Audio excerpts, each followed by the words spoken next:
want to tell you a secret about this fireworks photo. This is actually a stack of about 9 images taken from a fairly unremarkable fireworks display. If you watched my last video, you know how to set up and the settings to use to control fireworks shots.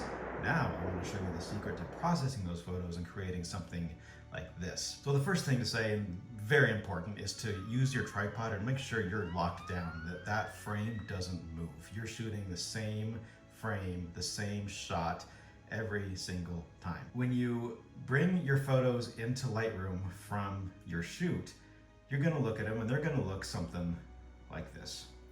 And you're gonna say, well, these are okay. They're not great. They're okay, especially if the fireworks display itself was just okay. This is what you're gonna end up with. So what I did is go through and I gave each of the ones that I like the best a 5-star rating. And so you can see what I've done here. Just go through to the 5-star rating photographs. A little bit unremarkable, right? You would not see any of these and just be super impressed at these fireworks pictures. Partly because of that's just how the display was. So these are the shots that I've chosen as the best ones. So what we're gonna do is combine all of these into one photo. So how do we do that? Go through and just select each one of the ones that you've given 5 stars to. I hold down the command key and select, and select, and select, and select, and select every one of them that you gave a 5-star rating to. Typically what we'll do when we want to edit a photo in Photoshop from Lightroom is just right-click an image and then select the Edit with Photoshop function. We're not doing that this time. This time we want to select each of those photos that we've highlighted, and then we're going to go up here to our export function. And I've already set this up to a previous settings, but what you want to do is export these as a full-size TIFF with all of your original settings. And so you can do that in here. We'll do it in custom settings so you can see what we do. But we're going to leave the bit depth at 16 bits, no compression, all metadata, and just keep all of this the same. I'm going to hit the export button, choose the folder that I want these to go into, and click export.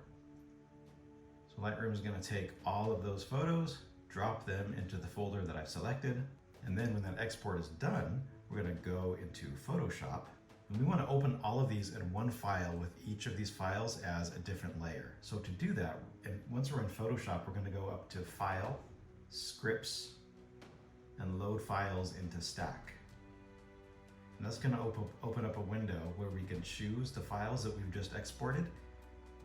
And so we'll go into our folder that we exported them into, select each of the TIFFs that we exported.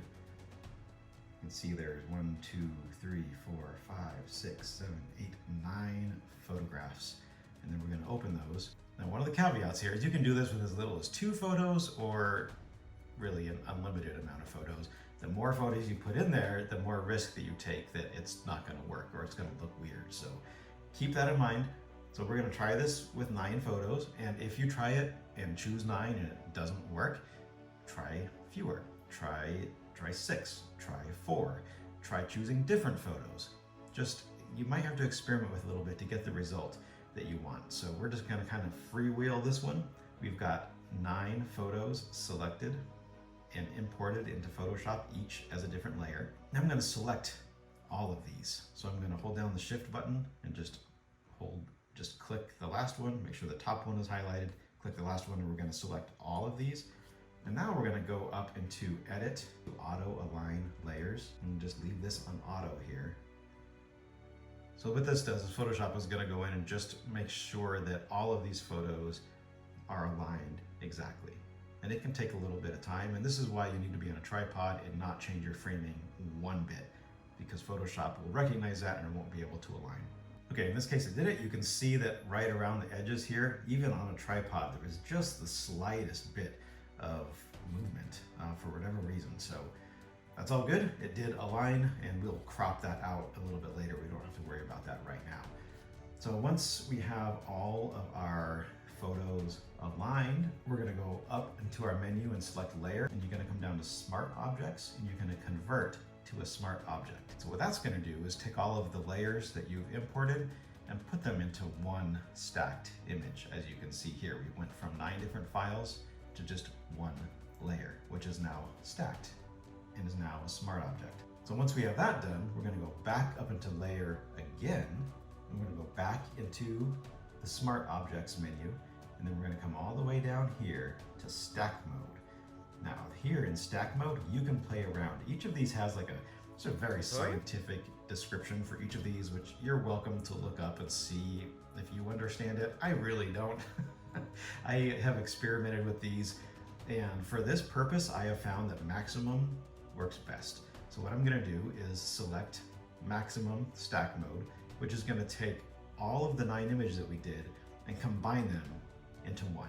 And boom, just like that, we have an image that takes the best from that whole night and puts them in one single shot, which looks something like this. Actually, it looks exactly like this because this is the way it came out. So you can see there's a couple of weird things. Like this was a boat that went through, so we have a little bit of a red line from that boat. It's really not a huge deal, but we could take that out if we want to. I probably will. If we're doing some edits in here, let's just right click on this layer and we're gonna flatten this image. And that just takes all 9 of those and squishes them together into one image. So now those 9 don't exist anymore. They still exist, but in this image they don't, and it's all just one single image from the highlights of that entire fireworks show, which I think is pretty rad. But let's get rid of that red line because I don't like it. So we're gonna go into our healing brush tool here. We're just gonna paint over that red line, and then Photoshop is just gonna remove that. There we go.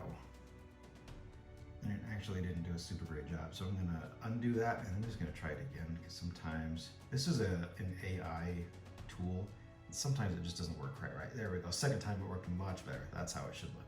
So that is good. So what I'm gonna do here is, I'm gonna go back up to our menu, and I'm gonna click File, and I'm gonna do Save As. And we're just gonna, we can name this whatever we want. So let's say fireworks stacked.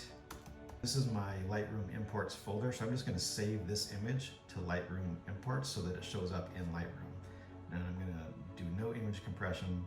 I'm gonna save as a Macintosh file, and I'm gonna click OK. And then once this image is in Lightroom, then we can just continue processing and bring out or reduce or change the highlights or whatever we want to do to this final image. Sometimes what you need to do to find it is come down to this menu down here where you can sort, and you can sort by import date, capture date, modify date. So if you do by modify date, it's going to put the one that you just did all the way at the very beginning, and then it's super easy to find. So this is the one that we just created in Photoshop, and now we're free to process this thing however we like. We have one much more spectacular image than each of those single images combined. So we could just hit auto and see what it does. Yeah, it's fine. But we can apply a sky mask to this. When we do that, there's a good chance it's gonna miss the fireworks. Yeah, because it doesn't notice them as sky. So then all we need to do is come down to our add function. We're gonna add to that mask. I'm just gonna grab the brush, and I'm just gonna paint over these fireworks here because they are part of the sky that I want to modify. So just like that, now we have our sky selected, and this does not have to be perfect by any means. And then we can come down, watch what happens when we pull down our highlights. We're just gonna get a little bit more detail in those fireworks. We can increase our contrast a little bit or bring our contrast down a little bit, just depending on what you like, and see what works best for you. Exposure, we bring it up a little bit or bring it down a little bit. I think I'm just bringing it down just a touch. Looks pretty good.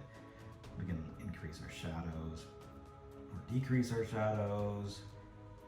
At this point, this is all personal preference on what you like and how you want your fireworks photo to look. Might pull down the blacks a little bit just to add a little bit more contrast. Yeah, I think that looks really cool. And then you can play with saturation a little bit. Since we are dealing with some colors here, it can be nice to just increase that saturation just a little bit. If you go too much and it doesn't look great. If you too much and it just looks super fake. So we're just gonna be a little more subtle about it. Maybe do saturation about there. Fireworks photos, it can be nice to bring the clarity up a little bit so you get just, again, a little bit more detail. And then dehaze, sometimes we can mess with that, sometimes not. Just how much smoke do you want to see in the sky? Like, do you want to see that smoke? Oh, it looks pretty cool. Or we can pull it out a little bit. I don't know, somewhere in the middle. May not do any adjustments to the dehaze at all. Maybe we don't even need to. And then if you want, you can always just duplicate this mask and then pull up your shadows down here. You can pull up your whites. Just the goal here is just to make these color reflections pop just a little bit more. And sometimes coming down to clarity and increasing that clarity can really help with that. Looks pretty good. Looks pretty good. So there we go. There's the image that we ended up with. If we come back and just go back to our sort by import date, then we can see, you know, the files that we started out with, and they're just okay. And then we ended up with a file that looks pretty darn cool. So thank you for watching. If this has been helpful, please subscribe to the channel. Let me see the fireworks pictures you've taken. We can talk through any questions that you might have. Thank you for being here. We'll see you next time.